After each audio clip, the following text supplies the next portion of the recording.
So yeah, I went to a regional yesterday. I don't know where it was. It was the middle of nowhere. Actually, it was really close to another regional. We just don't. I don't know why it wasn't at the. It was at a really shitty location. There were three dual rooms. Like you had to. I mean, it's not that it was so. It was like 6 degrees, and it was just kind of annoying walking outside constantly. I mean, it kept the rooms from being really stuffy, but then I was always playing next to the doors because I was the higher tables, and like right next to the door. Actually, like yeah, all my matches except for one were like 2 or 3 spots away from the door, and it was just miserable. But anyway, I'll go over that in the tournament report. I'll just show you my deck list now, and maybe even make a video of it. Ooh. Uh, Play the Spellbook deck, but it's a different Spellbook deck. So I guess XYZ books is the best way to look at it. Three of these, the kind of central part of the deck, and then we get into the cool stuff. Well, not really. Play two Effect Failures. Play two Fiendish Chain as well. Thought it was decent in negation. I don't know. It performed well, but kind of make me wish I had a 40 card extra deck. And I played two Summoner Monks. A lot of spells in here you can ditch. I mean, I run like 23. So it's quick rank 4 stuff.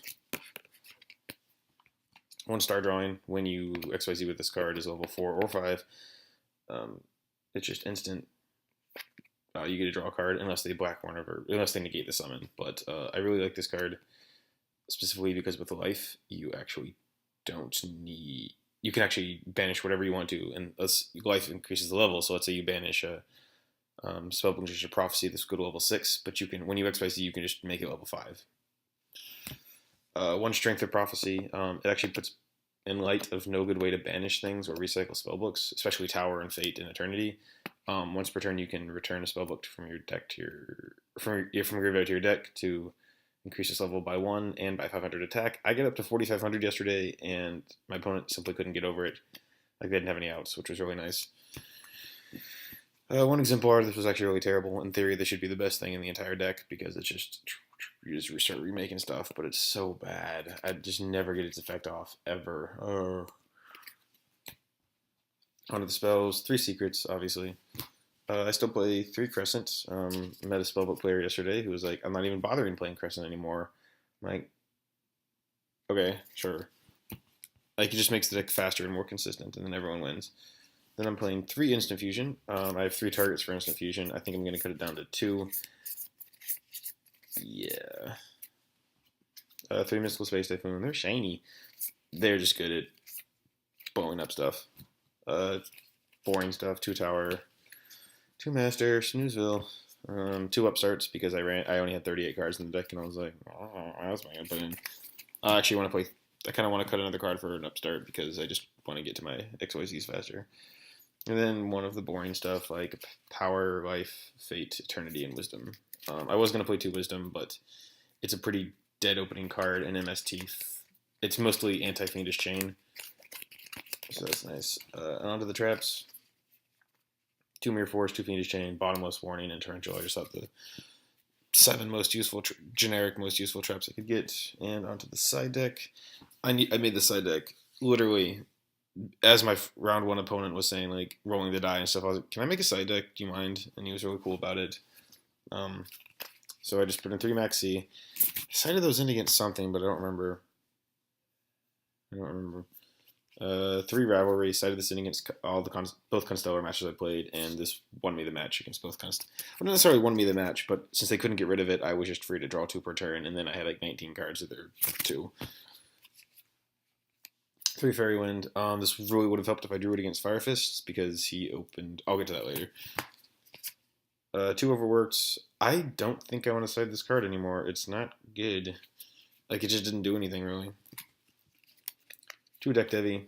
I thought if I ever played Mermails, since I can make Downward Magician pretty easily in here. I don't know if I actually would because Downward is not turn one play all the time. Soul Drain and a Compulse. I wanted because I knew I was going to play Constellars, and I was like, well, this eliminates Pallades, and also against Noble Knights, which I actually did play two of them, and this is against Mermails. The extra deck, Cameen Wizard. It's the level 4 Spellcaster Fusion, instant fusionable. This is like $8, and there's a good story about this for another time. two Musician King. I never went into the second one because initially I was just playing two Musician King, and then when I found out Canyon Wizard was a card like a month ago, I was like, ugh. So I never went into the second one. I don't think I would actually play two. And then Daigusto Phoenix I went into a ton. Herald I went into a ton, but it wasn't as good as I thought it was. It was good against Insectors because I kept recycling Effect Veiler, and he kept getting really mad at me. Shark Arc, Narc Dark. I bought this yesterday. Ugh, I hate buying cards. I never went into it though. Downer Magician was always more useful, surprisingly. Speaking of Abyss Dweller, I never played Marmos, but this is real easy to make. Two Downer Magician, went into both of them. Never needed the third, but went into both of them all the time. And a Diamond Direwolf. It was really helpful in blowing up shit. And on to the rank fives. Adrius and Tyrus. This is probably This is probably the best rank 5 for my deck. And then this Pop's Mistake. That was my reasoning behind playing this one. And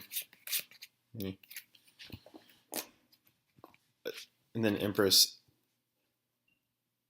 You don't need this card. It's not even good. Like every time I've wanted to, Volcasaurus is just better than this, except for the rearranging top 5, which actually was kind of useful.